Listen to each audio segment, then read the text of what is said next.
The town of Black Hollow was forgotten by time, nestled deep within a valley surrounded by dense, ancient woods.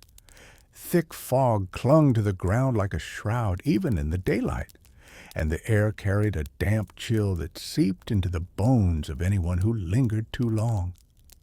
The townsfolk were a quiet, insular bunch, their faces etched with lines of suspicion and unease.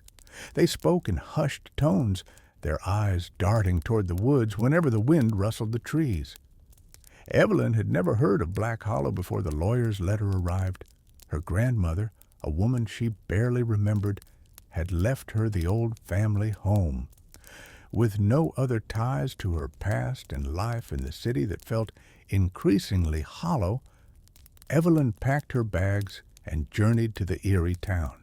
The house was exactly as she imagined, a sprawling, creaking structure with peeling paint and windows that seemed to watch her like hollow eyes. The locals avoided her as she moved in, though she caught glimpses of them peering through their curtains or whispering behind her back.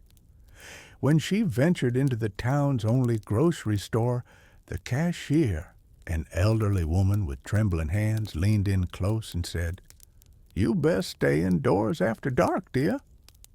"The woods, they ain't safe." "Why not?" Evelyn asked, trying to sound casual. The woman's eyes darkened. "You'll hear 'em soon enough. The howls.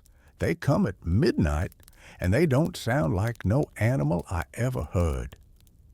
Evelyn laughed it off, attributing the warning to small-town superstition.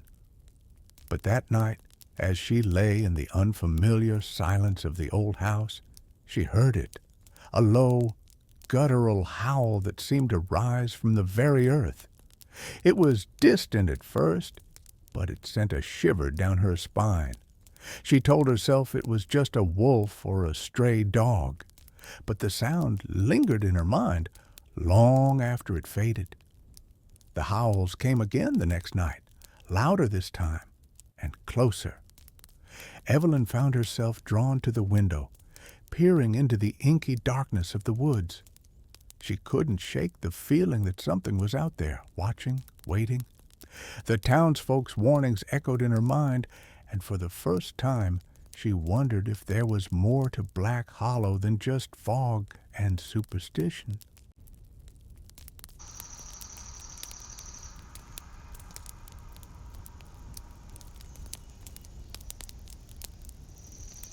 The first night in her grandmother's house was anything but peaceful. The old floorboards groaned under her weight, and the wind whistled through cracks in the walls, creating an orchestra of eerie sounds. Evelyn lay in bed, staring at the ceiling, trying to convince herself that the unease she felt was just the result of being in a strange, unfamiliar place. Then it came. A low, guttural howl pierced the silence, cutting through the night like a knife. Evelyn froze, her breath catching in her throat. The sound was distant, but it carried an unnatural weight, as if it had traveled through time itself to reach her ears. It wasn't the howl of a wolf or the cry of a coyote. It was something else entirely. It was almost human, but twisted, as if the voice of a person had been warped into something monstrous. She sat up in bed, her heart pounding. The howl came again, closer this time, and she felt an inexplicable urge to look out the window. Against her better judgment, she crept to the glass and peered into the darkness. The woods behind the house were a wall of black, the trees swaying gently in the wind. She saw nothing, but the howl echoed again, sending a chill down her spine. "It's just an animal," she whispered to herself, though the words sounded hollow even to her ears. She pulled the curtain shut and climbed back into bed, pulling the blankets up to her chin. Sleep didn't come easily, and when it did, her dreams were filled with shadowy figures and glowing red eyes. The next morning, Evelyn tried to shake off the unease. She explored the house, finding it filled with relics of her grandmother's life, old photographs, dusty books, and strange trinkets that seemed to hold no purpose. She told herself the howl was just her imagination, a product of exhaustion and the unsettling atmosphere of the town. But that night, the howl came again. This time, it was louder, closer, and more distinct. It wasn't just one voice. It was a chorus, a cacophony of guttural cries that seemed to rise from the depths of the earth. Evelyn stood at the window again, her hands trembling as she gripped the curtains. She strained her eyes, trying to see into the woods, but the darkness was impenetrable. The howls grew in intensity, rising and falling in a rhythm that felt almost deliberate, as if they were calling to her. She slammed the window shut and backed away, her heart racing. "It's nothing," she muttered, though the words felt like a lie. "Just animals, just the wind." But deep down she knew it was more than that. The howls weren't natural. They were a warning, a harbinger of something far darker lurking in the shadows of Black Hollow. And they were getting closer.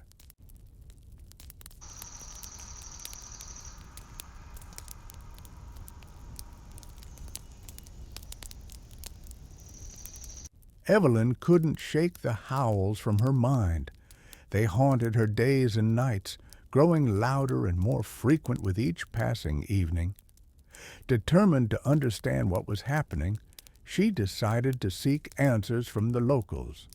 But the townsfolk were tight-lipped, their eyes darting away whenever she brought up the sounds from the woods. One afternoon, while browsing the town's small, dusty library, she met Thomas, a middle-aged man with a kind face and a nervous demeanor. He was the town's self-proclaimed historian, though Evelyn suspected he was the only one who cared enough to keep track of Black Hollow's past. When she mentioned the howls, his expression darkened, and he glanced around as if someone might be listening.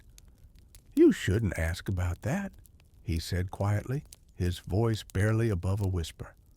"Why not?" Evelyn pressed. "I'm not from here. I don't understand what's going on, but I need to know." Thomas hesitated, then gestured for her to follow him to a secluded corner of the library.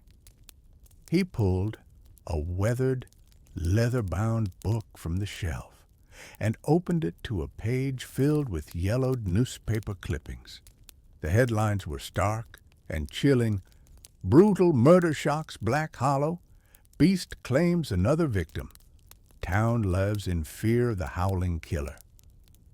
Evelyn's stomach churned as she read the details. Decades ago, Black Hollow had been terrorized by a series of brutal murders. The victims, farmers, hunters, even children, were found torn apart, their bodies mangled as if by a wild beast. The killings were so savage that the townsfolk began to whisper of a monster, something not of this world. "They called it the howling beast," Thomas said, his voice trembling. "It came out of the woods at night, hunting anyone foolish enough to be outside. The killings stopped suddenly, but no one ever found the creature. Some say it's still out there, waiting." Evelyn's mind raced. Why didn't anyone tell me about this? Why didn't the police do something? Thomas shook his head. The police couldn't explain it.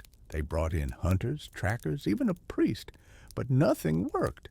Eventually, people just stopped talking about it. They hoped if they ignored it, it would go away. "And you think it's still out there?" Evelyn asked, her voice barely above a whisper. Thomas hesitated, then nodded. "The howls you've been hearing, they started again a few weeks ago, just like they did back then. The townsfolk are scared. They think the beast has returned." Evelyn felt a cold knot of fear tighten in her chest. She thought of the howls, the shadowy figures she'd seen in the woods, and the warnings from the locals. Could it be true? Was there really a monster lurking in the woods, waiting to strike again? As she left the library, Thomas called after her, his voice filled with urgency. "Be careful, Evelyn. Stay indoors after dark, and whatever you do, don't go into the woods."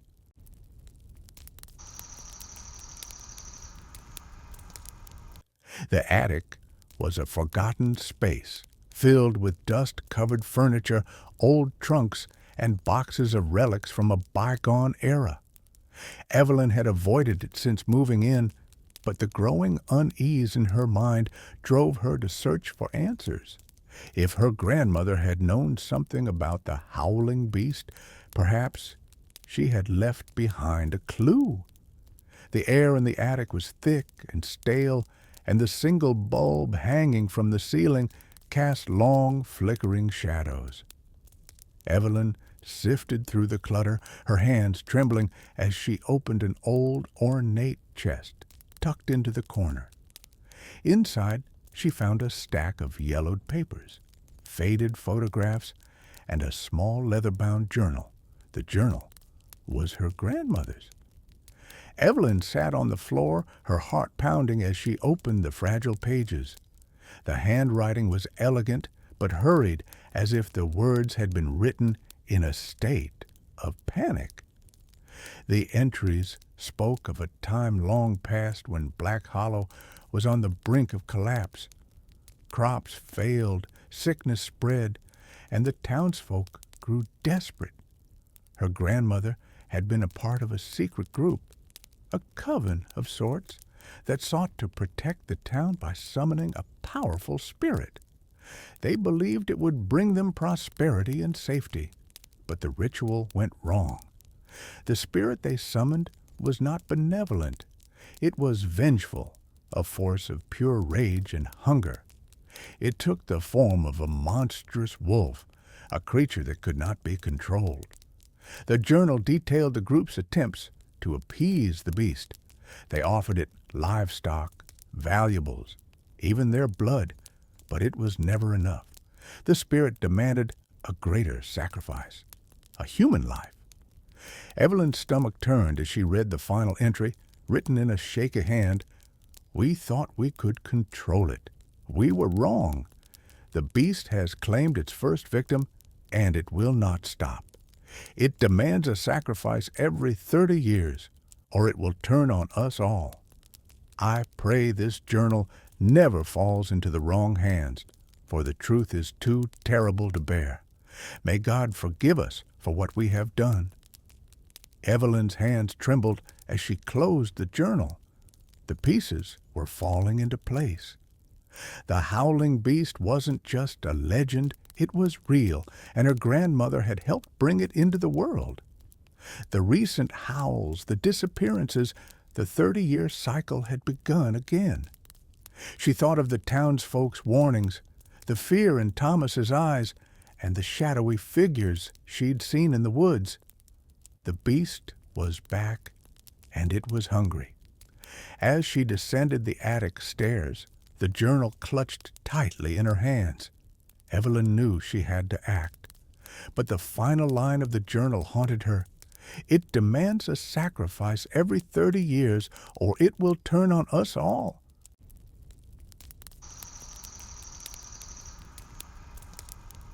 The howls grew louder, more insistent, as if the beast knew its time had come. Evelyn tried to focus on her daily life, but the journal's revelations weighed heavily on her mind. She couldn't shake the feeling that something terrible was about to happen. Then the disappearances began. It started with Old Man Hargrove, a reclusive farmer who lived on the edge of town. When he didn't show up for his weekly trip to the general store, a few concerned neighbors went to check on him. They found his cabin in shambles, furniture overturned, windows shattered, and deep claw marks gouged into the walls. There was no sign of Hargrove, only a trail of blood leading into the woods. The town was in an uproar. The older residents whispered of the howling beast, their faces pale with fear, while the younger ones dismissed it as the work of a wild animal. But Evelyn knew better. She had read her grandmother's journal. She knew what was out there. A few days later, Martha, the kindly librarian, vanished. Her home was left in the same state of disarray, the walls scarred with claw marks and the air thick with the stench of decay. The townsfolk began to lock their doors at night, and the streets emptied as soon as the sun dipped below the horizon. Evelyn couldn't ignore the signs any longer. She began to investigate, starting with the woods behind her house. As she ventured deeper, she noticed strange symbols carved into the bark of the trees, crude, jagged marks that matched the ones described in her grandmother's journal. They were warnings, or perhaps offerings, meant to appease the beast.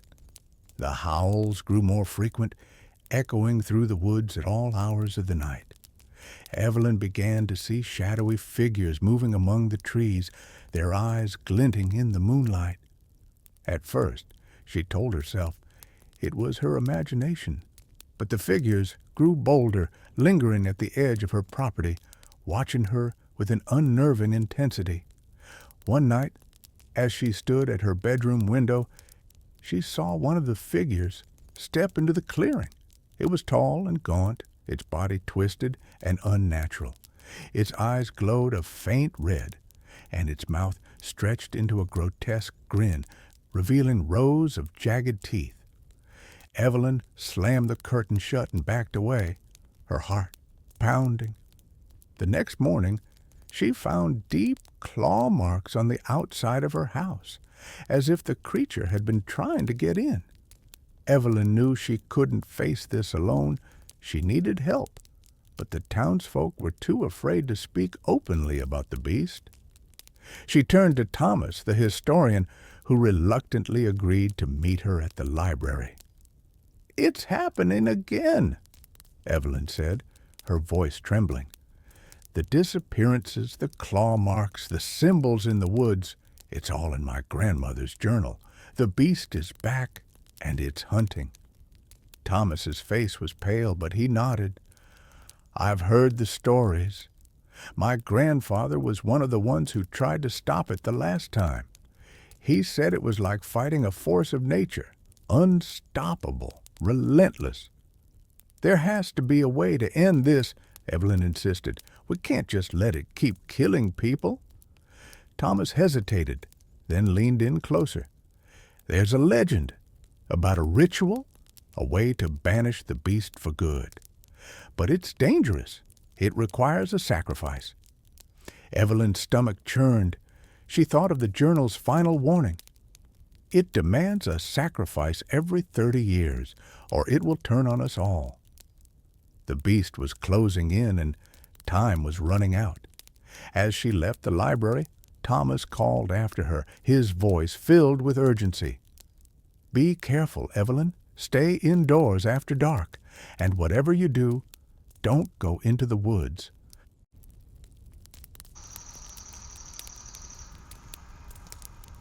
Evelyn and Thomas spent days poring over old records, maps, and the journal, searching for any clue that could help them stop the beast.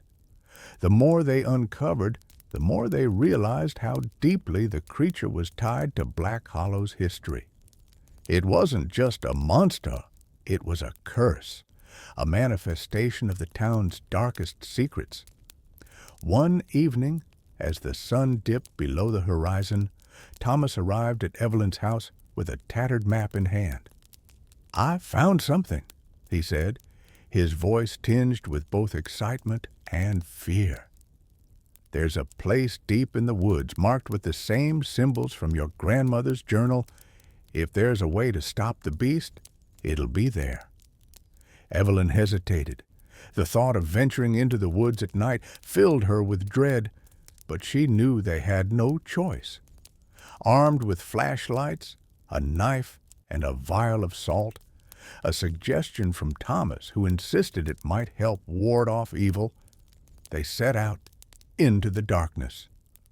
The woods were alive with sounds, the rustling of leaves, the snapping of twigs, and the distant haunting howls that seemed to follow them wherever they went.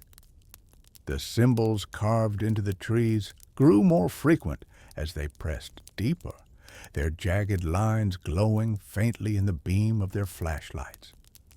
After what felt like hours, they stumbled upon a clearing. In the center stood a crude stone altar, its surface stained with dried blood and surrounded by a ring of animal bones. The air was thick with the stench of decay, and the ground was littered with feathers, fur, and other remnants of sacrifices. "This is it," Thomas whispered, his voice trembling. "This is where they summoned it." Evelyn's heart raced as she approached the altar. She could feel a strange energy emanating from it, a pulsing, malevolent force that made her skin crawl. She reached out to touch the stone, but before her fingers could make contact, a guttural growl echoed through the clearing. They turned just in time to see the creature emerge from the shadows. It was a grotesque hybrid of wolf and human, standing on two legs but hunched like a predator ready to pounce. Its fur was matted and patchy, revealing raw red skin beneath. Its eyes glowed a fiery red, and its mouth was filled with razor-sharp teeth, dripping with saliva. Its claws were long and curved, glinting in the moonlight like blades. The beast let out a deafening howl, and Evelyn felt the sound reverberate through her very bones. It lunged at them, moving with unnatural speed. Thomas grabbed her arm and pulled her behind a tree just as the creature's claws slashed through the air where she had been standing. "Run!"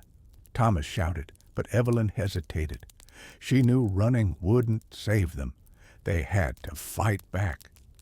She grabbed the vial of salt and hurled it at the creature. The beast recoiled as the salt hit its skin, hissing like acid. For a moment it seemed to hesitate, its glowing eyes narrowing in pain. "It works!" Evelyn shouted, but her relief was short-lived. The creature let out a furious roar and charged again, this time swiping at Thomas. He barely managed to dodge, but the beast's claws grazed his arm, drawing blood. Evelyn grabbed a fallen branch and swung it at the creature, but it shattered against its thick hide. The beast turned its attention to her, its eyes burning with rage. She backed away, her mind racing. They couldn't win this fight, not like this. "We need to get back to the altar," she shouted. "There has to be a way to banish it." Thomas nodded, clutching his wounded arm. They sprinted toward the altar, the beast hot on their heels. As they reached the stone, Evelyn frantically searched the journal for any clue, any instruction that could help them. The creature was closing in, its howls filling the night. They were out of time. The beast's howls echoed through the clearing as Evelyn frantically flipped through her grandmother's journal. The pages were filled with cryptic notes and diagrams, but one passage stood out. To banish the beast, one must perform the reversal ritual at the altar of its summoning. But beware, the ritual demands a sacrifice, a life for a life, blood for blood. Only then will the spirit be bound once more. Evelyn's heart sank. A sacrifice. The journal didn't specify whose life was required, but the implication was clear. Someone had to die to stop the creature. Before she could process the weight of this revelation, the townsfolk arrived, their faces twisted with fear and anger. They had followed Evelyn and Thomas into the woods, armed with torches and makeshift weapons. At the front of the group was Mayor Grayson, a stern man with a voice that carried authority. "This is your family's doing," he shouted. pointing an accusing finger at Evelyn. "Your grandmother summoned this thing, and now it's killing us all." The crowd murmured in agreement, their fear turning to rage.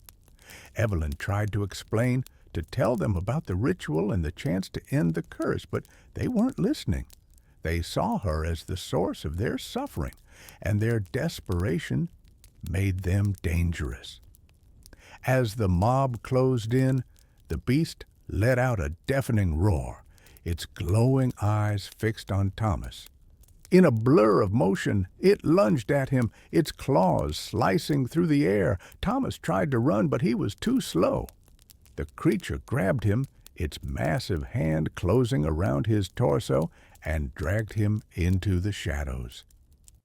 "Thomas!"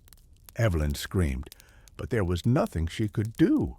The townsfolk scattered, their bravado evaporating in the face of the beast's raw power. Evelyn was left alone in the clearing, the journal clutched tightly in her hands. She knew what she had to do. The ritual was the only way to stop the creature, but it required a sacrifice. Could she really offer someone's life, even her own, to end this nightmare? Her thoughts were interrupted by a faint groan. She turned to see Thomas lying at the edge of the clearing, blood pooling beneath him. The beast had left him alive, but barely. His eyes met hers, filled with pain and desperation. "Evelyn," he whispered, his voice weak, "you have to finish this, no matter what it takes." Tears streamed down Evelyn's face as she knelt beside him. She didn't want to lose him, but she knew he was right. The beast was growing stronger, and if they didn't act soon, it would destroy the entire town. With trembling hands, she began to prepare the ritual. She carved the symbols from the journal into the altar, her knife shaking as she worked. She lit the candles she had brought, their flickering light casting eerie shadows across the clearing, but as she reached the final step, she hesitated. The ritual required a life, a willing sacrifice. Could she really go through with it? The beast's howls grew louder, closer. It was coming back, and this time it wouldn't stop until everyone was dead. Evelyn looked at Thomas, his breathing shallow and labored. She thought of the townsfolk, the disappearances, and the terror that had gripped Black Hollow. She thought of her grandmother's warning. It demands a sacrifice every 30 years, or it will turn on us all. She knew what she had to do.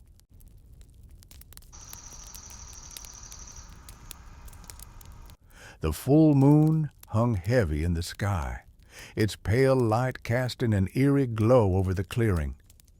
Evelyn stood before the altar, her hands trembling as she prepared the final steps of the ritual. The symbols were carved, the candles lit, and the air was thick with the scent of herbs and blood. She had made her decision. With a deep breath, she drew the knife across her palm, wincing as blood welled up and dripped onto the altar. The moment her blood touched the stone, the ground beneath her feet seemed to tremble. The candles flickered wildly, and the wind howled through the trees like a chorus of lost souls. The creature emerged from the shadows, its glowing eyes fixed on Evelyn. It moved with predatory grace, its claws clicking against the ground as it approached. The scent of her blood had drawn it in, and it was hungry. Evelyn's heart pounded as she backed away, clutching the journal in one hand and the knife in the other. The ritual wasn't complete. She needed to lure the beast into the circle of fire she had prepared around the altar. "Come on," she whispered, her voice shaking. "Just a little closer." The creature lunged, its claws slashing through the air. Evelyn ducked just in time, feeling the rush of wind as the beast's massive hand missed her by inches. She turned and ran, weaving through the trees as the creature gave chase. Its howls echoed through the woods, a sound so primal it made her blood run cold. She could feel its breath on her neck, hear the snap of its jaws as it closed in. Her lungs burned, and her legs felt like they might give out at any moment, but she couldn't stop. Not yet. As she burst back into the clearing, she grabbed the torch she had left by the altar and thrust it into the circle of kindling she had prepared. The flames roared to life, forming a blazing barrier between her and the beast. The creature skidded to a halt, its glowing eyes narrowing as it snarled at the flames. Evelyn stood on the other side, her chest heaving as she raised the journal and began to chant the words of the ritual. The beast howled in fury, its voice shaking the very earth. It lunged at the flames, but the fire seemed to hold it back, its claws sizzling as they touched the edge of the circle. Evelyn's voice grew louder, more confident, as she recited the ancient words. The creature thrashed and roared, its form flickering like a shadow in the firelight. The ground trembled, and the air grew thick with smoke and the stench of burning fur. Evelyn's vision blurred, but she didn't stop. She couldn't. With a final ear-splitting howl, the creature collapsed to the ground, its form dissolving into a pool of black smoke. The flames died down, leaving only the faint glow of the embers and the acrid smell of ash. Evelyn fell to her knees, her body trembling with exhaustion. The ritual was complete. The beast was gone. But as she looked down at her bloodied hand, she couldn't shake the feeling that something was still wrong. The journal's warning echoed in her mind. It demands a sacrifice every 30 years, or it will turn on us all. Had she done enough? Or had she only delayed the inevitable? The days that followed the ritual were a blur. The townsfolk emerged from their homes, their faces pale and drawn, as if they had been holding their breath for weeks. The beast was gone, but its shadow lingered over Black Hollow. Homes were damaged, lives were shattered, and the once quiet town was now a shell of its former self. Evelyn became a figure of both gratitude and suspicion. Some thanked her for ending the nightmare, while others whispered that her family's curse had brought the beast upon them in the first place. She tried to ignore the stares and the murmurs, but the weight of their judgment was heavy. As she tended to her wounds, she noticed something strange. A faint scar on her arm, shaped like a wolf's paw. It hadn't been there before the ritual. She traced the mark with her fingers, a cold knot of dread forming in her stomach. Was it a sign of the beast's lingering presence, or something worse? The nights were the hardest. Though the howls had stopped, Evelyn began to hear them in her dreams. They were faint at first, distant echoes that she could almost dismiss as her imagination. But they grew louder, more insistent, until she woke in a cold sweat, her heart pounding and the scar on her arm burning. She tried to convince herself it was just trauma, the aftermath of everything she had been through, but deep down she knew it was more than that. The journal's final warning haunted her. It will return. One evening, as she sat by the fireplace in her grandmother's house, she opened the journal again. The pages felt heavier now, as if they carried the weight of the curse itself. She read through the entries, searching for any clue she might have missed, any way to ensure the beast was truly gone. But the more she read, the more she realized the truth. The ritual hadn't destroyed the beast. It had only bound it. And the mark on her arm was a reminder that the creature's spirit was still tied to her, waiting for the next cycle to begin. Evelyn closed the journal and stared into the flames. She had saved the town, But at what cost? The beast was a part of her now, a darkness she could never escape. And somewhere, deep in the woods, she could have sworn she heard a faint howl. Evelyn couldn't leave Black Hollow. Despite the scars, both visible and invisible, she felt a responsibility to stay. The town was her home now, and she couldn't abandon it to the darkness that still lurked at its edges. She spent her days helping to rebuild what the beast had destroyed, earning the cautious trust of the townsfolk. But the nights were hers alone, filled with restless dreams and the faint, haunting howls that no one else seemed to hear. She kept the journal close, studying its pages for any hint of how to break the cycle for good. But the answers were elusive, and the more she read, the more she realized that the curse was far older and more powerful than she had imagined. It wasn't just tied to her family, it was woven into the very fabric of Black Hollow itself. One evening, as the sun dipped below the horizon and the first stars appeared in the sky, Evelyn stood at the edge of the woods. The scar on her arm tingled, a faint but persistent ache that had become a constant reminder of the beast's presence. She stared into the shadows, her mind racing with questions she couldn't answer. And then she heard it. A faint, guttural howl echoed through the trees, so distant it could have been the wind. But Evelyn knew better. Her scar burned a sharp, searing pain that made her gasp.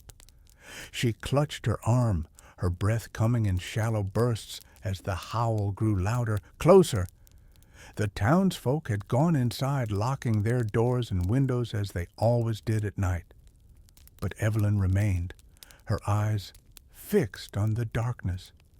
She could feel the creature's presence, a malevolent force that pulsed in time with her heartbeat. It wasn't gone. It was waiting. Evelyn took a deep breath, steeling herself for what was to come. She had faced the beast once before, and she would do it again. But this time, she would be ready. As the howls faded into silence, she turned and walked back to the house, her resolve hardening with every step. The journal's warning echoed in her mind. It will return. And when it did, Evelyn would be waiting.